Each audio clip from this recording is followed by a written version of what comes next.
What just happened to R. Kelly behind bars has everyone talking, and not for the reasons you'd expect. After collapsing in his cell and being rushed to the hospital, the disgraced R&B star has now made a disturbing claim that someone on the inside wants him dead. And what's worse, he says it's not just fellow inmates, but the prison officials themselves. Here's everything we know so far, and it only gets darker from here. On June 13th, R. Kelly was found unconscious in his prison cell.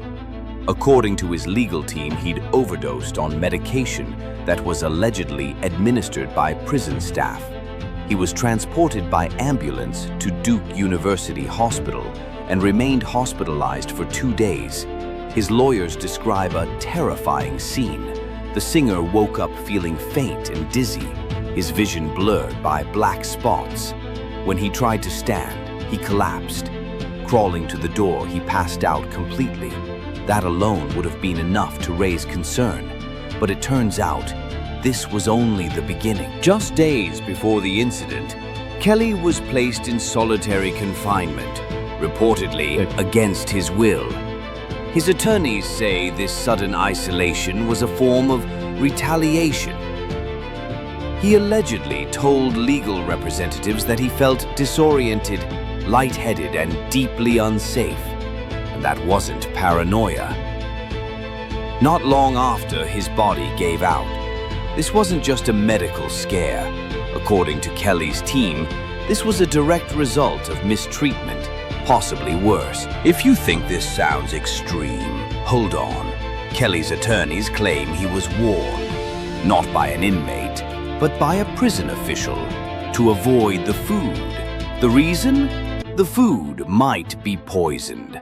They say the guard suggested he stop eating meals from the food hall and commissary because something sinister might be planned. That same official, according to the filing, told Kelly, "You're in danger. Be careful." That wasn't just a casual warning. It was allegedly a life or death message from someone inside the system. Here's where things take a chilling turn. Court documents filed just days before the overdose accuse Bureau of Prison staff of plotting to have R. Kelly killed. Yes, not inmates, staff. According to the documents, prison officers allegedly tried to enlist white supremacist gang members, specifically the Aryan Brotherhood, to carry out the hit. One of the individuals allegedly approached an inmate with a violent history and known gang affiliation. The claim? Officers directed him to end Kelly's life. If true, that's not just corruption. That's a murder conspiracy from within the very agency meant to protect prisoners. As the storm builds, Kelly's legal team is pushing for an emergency release. They filed a motion requesting he be moved to home detention, claiming his life is in immediate danger if he remains in prison.